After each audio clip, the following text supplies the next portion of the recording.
तो नमस्कार दोस्तों,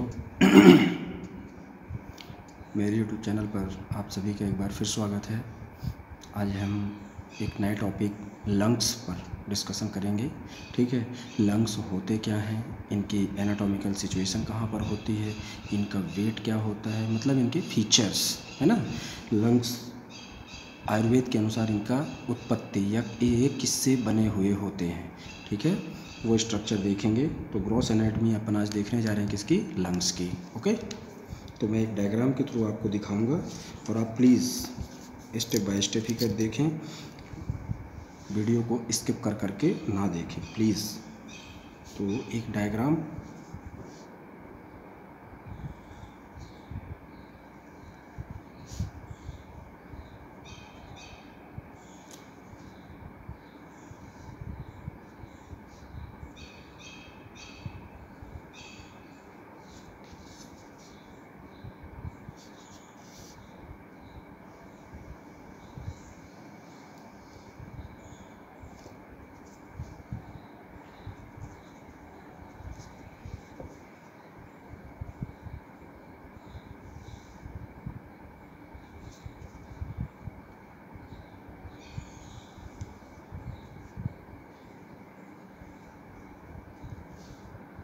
ये लेफ्ट लंग,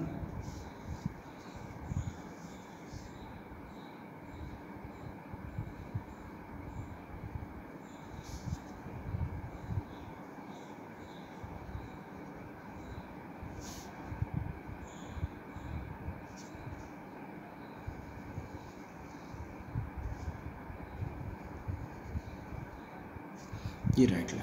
ठीक है, ये लगे किससे हुए होते हैं, इनके सुपीरियर पार्ट में कुछ cartilaginous ring like structure present होता है, जिसे अपन किस नाम से जानते हैं, ट्रैकिया। तो ये ट्रैकिया, ट्रैकियल रिंग, ठीक, ये स्ट्रक्चर, ये लंग्स होते हैं। अकॉर्डिंग टू आयुर्वेद, सबसे फर्स्ट पॉइंट मैं बताना चाहूँगा आपको कि अकॉर्डिंग टू आयुर्वेद लंग्स को क्या कहा गया है और ये किससे बनते हैं। ठीक है, तो इसके लिए एक श्लोक बताया गया, सुश्रुत शारीर स्थान। ठीक है, सुश्रुत शारीर स्थान में एक श्लोक बताया गया, क्या,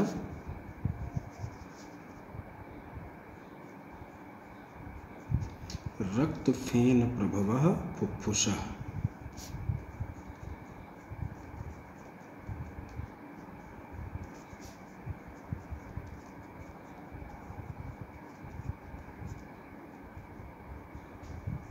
रक्त फेन प्रभवा फुफ्फुसा, इस वर्ड को बोला गया। ये स्टंजा कहाँ पर बताया गया है, सुश्रुत शारीर स्थान,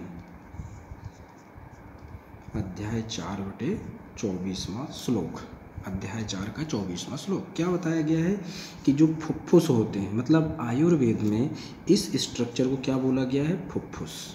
ठीक है, और ये फुफ्फुस किससे बने हैं, तो रक्त के फेन से, रक्त फेन प्रभव फुफ्फुसा। ओके, ये पॉइंट आपको अकॉर्डिंग टू आयुर्वेद बता देना है। ठीक, अब आगे चलते हैं अपन मॉडर्न के अनुसार, कि मॉडर्न के अनुसार ये स्ट्रक्चर होते क्या हैं। ठीक है, तो इसमें पॉइंट टू पॉइंट आपको आंसर करना है कि लंग्स क्या है, पेयर ऑर्गन, मतलब ये सिंगल ऑर्गन नहीं है, ये पेयर में प्रेजेंट ऑर्गन होता है। ठीक है, और ये रेस्पिरेटरी सिस्टम का मेन इम्पॉर्टेंट ऑर्गन होता है। ठीक है, ये सिचुएटेड कहाँ पर होते हैं, मतलब इसकी सिचुएशन कहाँ पर होती है, थोरैसिक कैविटी, थोरैसिक कैविटी, ये आपको मेंशन कर देना है। उसके बाद इसमें थर्ड पॉइंट क्या करना है कि जो लंग्स होते हैं इनको चारों तरफ से एक मेम्ब्रेन, है ना, एक मेम्ब्रेन कवर करके रखती है, जिसे अपन क्या कहते हैं, प्लूरा। ये पॉइंट। अगला पॉइंट आपको क्या मेंशन करना है कि ये दोनों लंग्स, राइट और लेफ्ट, ये दोनों लंग किस स्ट्रक्चर के द्वारा सेपरेट होते हैं। ये देखिए जहाँ पे मैंने पेन रखा, इस स्ट्रक्चर को अपन क्या कहते हैं, इस स्ट्रक्चर को, खाली स्थान को, इस खाली स्थान को अपन कहते हैं मीडियस्टिनम। ठीक है, मीडियस्टिनम के द्वारा ही राइट लंग और लेफ्ट लंग क्या होते हैं, सेपरेटेड होते हैं, अलग अलग होते हैं। ठीक है, अब इसके एक और स्ट्रक्चर की बात कर लेते हैं कि जब हम इसको कट करके देखते हैं तो इसमें छोटे छोटे छिद्र दिखाई देते हैं, तब हम क्या कह सकते हैं कि यह कैसा ऑर्गन है? स्पॉन्जी, स्पॉन्जी ऑर्गन होता है। ठीक है। अब इसके कलर की बात करते हैं। इसका कलर कैसा होता है? जनरली इसका कलर क्या होता है? ब्राउन, लेकिन ब्राउन इन कलर होता है, या कहना चाहिए ग्रे इन कलर, लेकिन मोटेल्ड ब्लैक। मोटेल्ड ब्लैक क्यों हो जाता है? वो deposition of inhale carbon particles, इसके कारण वो कैसा हो जाता है? मोटेल्ड ब्लैक अपन कह सकते हैं इसको।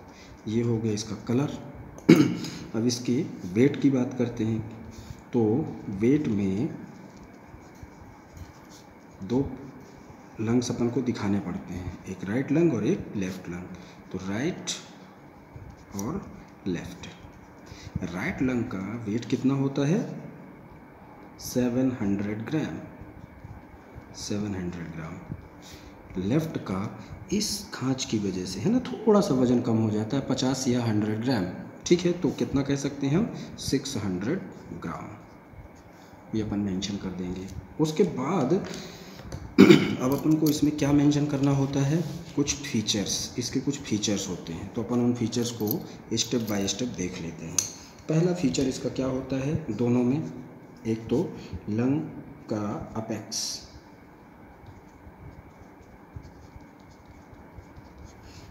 अपेक्स के बारे में बताने के पहले आपको क्या बताना है कि अपेक्स कैसा होता है।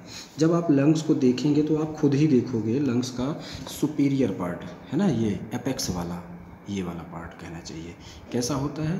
ब्लंट होता है। ठीक है ना, कैसा है? ब्लंट होता है।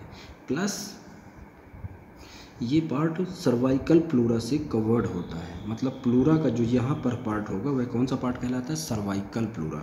ठीक है, सर्वाइकल प्लूरा से अपेक्स वाला पार्ट कवर होता है। प्लस इसमें और क्या पॉइंट मेंशन कर सकते हो?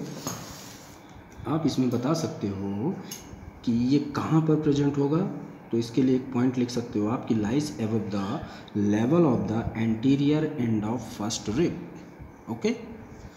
उसके बाद दूसरा पार्ट इसका क्या कहलाएगा? Base, base. अब देखने में ही ये कैसा स्ट्रक्चर है, ये देखिए, है ना, ये कैसा है?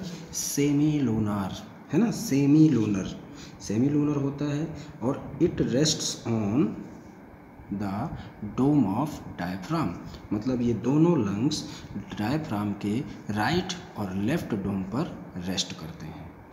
ठीक है, ओके। अब आगे अपन चलते हैं। आगे चलने के लिए अपन को इसमें क्या बताना होता है? कुछ स्पेशल फीचर होते हैं इसमें जो लंग्स को कई पार्ट में डिवाइड करता है। तो अगला पॉइंट अपना क्या होगा? लोब्स। लंग्स के कितने लोब होते हैं और कितने फिशर प्रेजेंट होते हैं।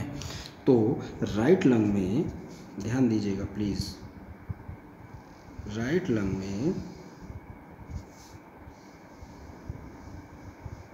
दो फिशर प्रेजेंट होते हैं, एक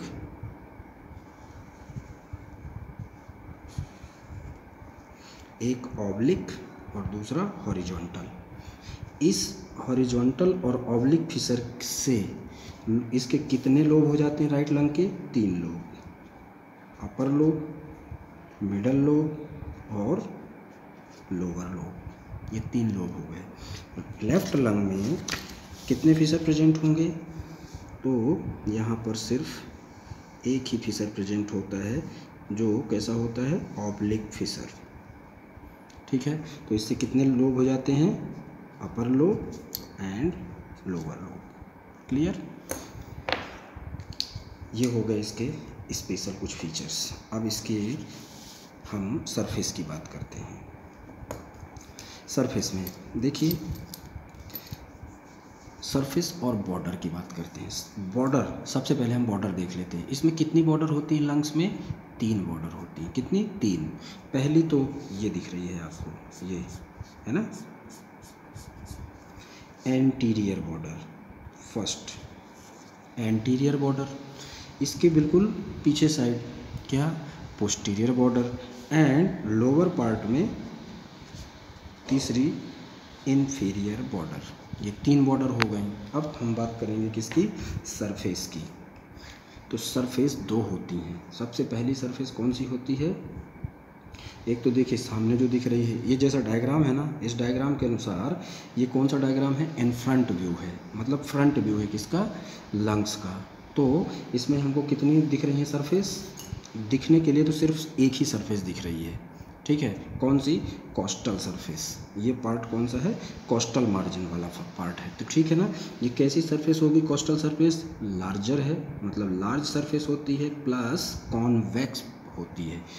तो कोस्टल सरफेस को अपन क्या कह सकते हैं, लार्जर है और कॉन्वेक्स है। दूसरी सरफेस होती है पोस्टीरियरली और एंटीरियरली, मतलब कहना चाहिए कि मीडियल सरफेस। तो पहली सरफेस कोस्टल और दूसरी मीडियल। जब अपन पलट करके देखेंगे लंग्स को, तो लंग्स में दोनों लेयर, दोनों सरफेस कैसी दिखेंगी, एक तो ये कौन सी सरफेस, मीडियस्टिनल सरफेस, ठीक है, एक तो मीडियस्टिनल सरफेस दिखेगी, और पीछे की साइड में तो इस मीडियस्टिनल सरफेस को अपन और कौन से सरफेस कह सकते हैं, एंटीरियर सरफेस।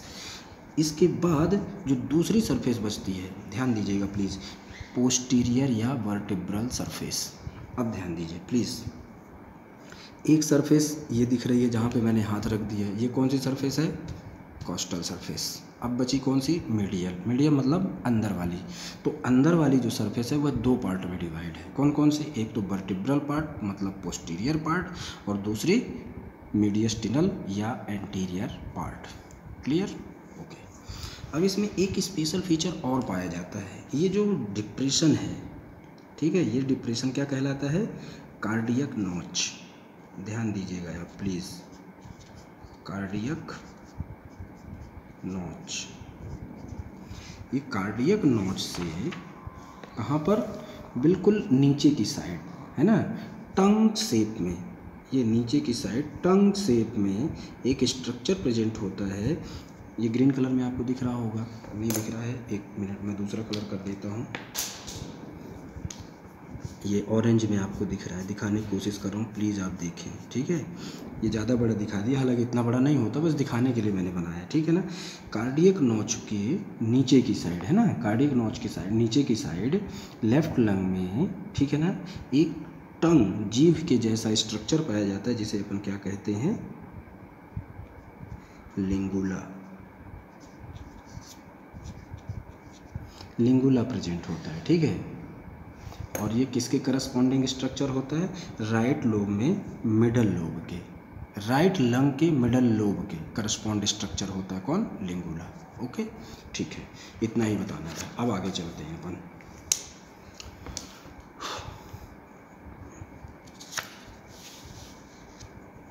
अब आर्टरी ब्लड सप्लाई, ठीक है, या कह सकते हो आप blood supply of the lung.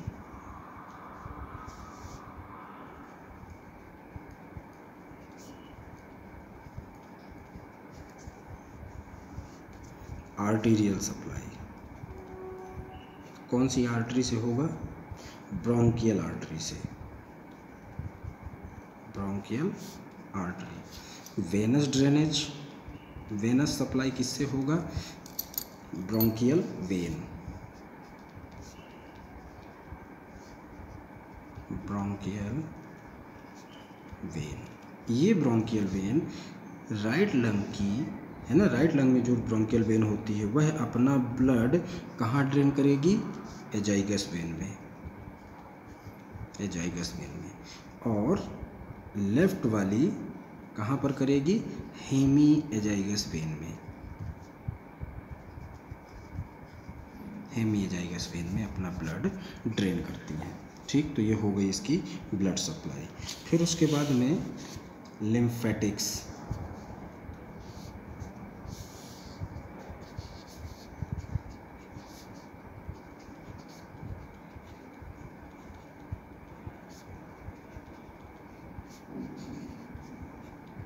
Lymphatics, broncho pulmonary node, क्या, ब्रोंको पल्मोनरी नोड से, ब्रोंको पल्मोनरी नोड। ठीक है, इतना आपको मेंशन कर देना है। उसके बाद लास्ट में आपको क्या मेंशन करना है इसमें, nerve supply of the lung. ठीक है,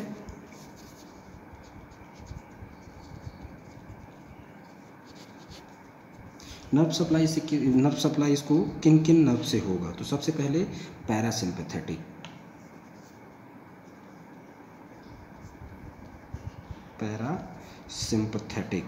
ये किससे ड्राइव होगी नर्व, वेगस नर्व। और सिंपथेटिक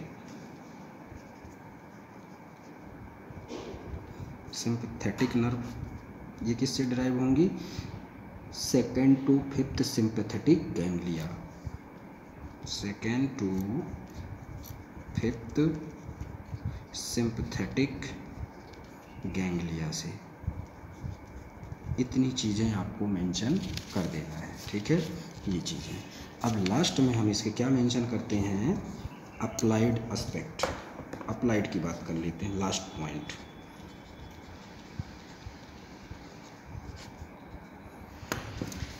इसमें क्या क्या कर सकते हैं हम, generally bacterial infection like tuberculosis, बहुत सारी डिसीज़ेज़ होती हैं, लेकिन अपन कुछ एक डिसीज़ को यहाँ पर मेंशन कर देते हैं।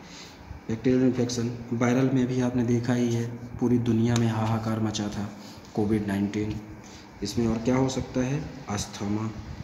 ठीक है, और क्या हो सकता है, इसमें प्रॉब्लम बहुत सारी होती हैं, लेकिन इसकी अप्लाइड में अपन को कुछ पॉइंट ही मेंशन करने होते हैं। ठीक है ना, तो जैसे ट्यूबरकुलोसिस हो गया, ब्रोंकियल अस्थमा हो गया, ठीक है ना, पॉस्चुरल ड्रेनेज,